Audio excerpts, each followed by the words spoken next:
25 ba? Oh. 25 per ano eh. Oras. SM lang po. Dali mo ko Ah, Ganyan. yan yung asawa mo sobrang sipag, di ba? OT pa daw siya. Small lang po. Guys, baka may hiring kayo ha, pwede yung asawa ko. Hiring lang sa work, guys ha. Yan o. Kaya kasi Sabihin mo pag, to.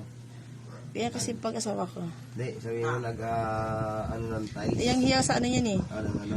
Yang hiya sa mukha niya, kaya hindi ko pwede pakita mukha niya guys. Pasensya na kayo mga kapatid, pero hindi kayo mabibigyan sa kahilingan niya. O, add mo na yan.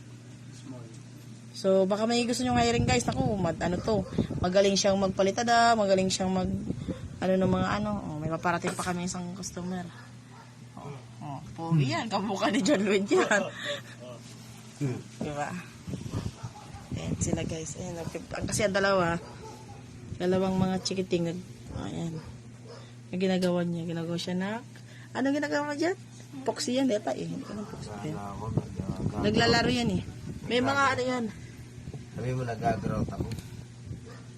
Tingnan yung ginagawa niya, ayan. Kasi pag may asawa kayong ganito, nako. Sa umaga, nagtatrabaho na, sa gabi, nag-uuti pa sa bahay niya, di ba? Panis. Kasi ang gagawin niya dyan, yan daw. Tapos pag nag-ano niya, abangan sa mga susunod na buwan, magkakaroon ng aircon yan. Hiring kami dito, per night lang yan. Baka may mga gusto mag-ano yan dito.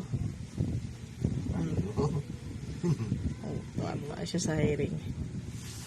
Ano yun eh. Nilalagay, hindi ko alam kung ano niya, kasi parating na bukas ang aming order. Sila naglinis talaga yan guys, kasi nga, kasi kami may pasok.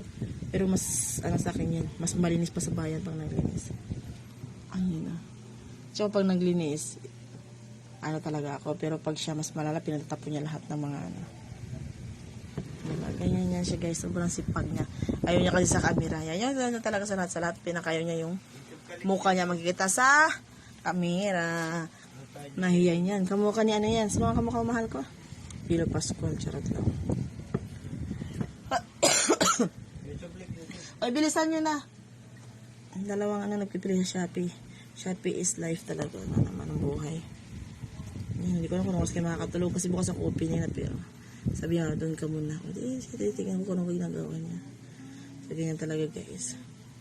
Kasi kayo na pa niya ginagawa. Sabi ko kumain muna. Tapos nung kumain kami, yan yung ginagawa niya. Pagdating niya, nagpakain lang siya ng mga alaga niya. Mga anak niya doon sa labas. Alam mo yung mga anak niya kung ano mga bunso niya anak? Manok guys! May mga sisya doon. Yan yung mga bunso niyang anak. Diba? So, mahal ko. Ayan. So, ayan. Ayan siya. Galing doon siya guys. Ayan. Ayan. Si Jimmy kachinga, pachinga, paching. Akapachinga, pachinga, paching. Isa talaga, ayun yung ipakita mo kanya guys. Sorry guys, sabihin ko talaga papakita yung mukha ng aking mga kapatid kasi ayaw niya talaga. So, ayan. Abangan nyo kung ano mga gusto nyo ipagawa sa kanya guys. Hiring po kami. Marami ka pang ganyan? Mahal? Ginagawa niya. Hindi ko alam kung anong ginagawa niya. Kasi gina guys, malapit sa tabi ko kasi paurungin yan naman ako. Sige na guys, love you. Panood na guys. Ay, thank you. Ang dami ko ng followers sa inyo. Thank you so much, everyone. So, continuous po pagiging puro kabalastugan lang guys. Yung aking mga videos. Susunabangan nyo pag may mga ano talaga ko guys, mag-serious na akong lahat-lahat ng aking mga i-vlog ay mga ano na. So, ayan. So, ano natin yung mga ano na hindi sa ito pwedeng pamukha. Guys, thank you. Panood na kayo sa aking YouTube, Maria Martinez. And please, comment, like, and subscribe guys. Love you mga kapatid. Good evening everyone.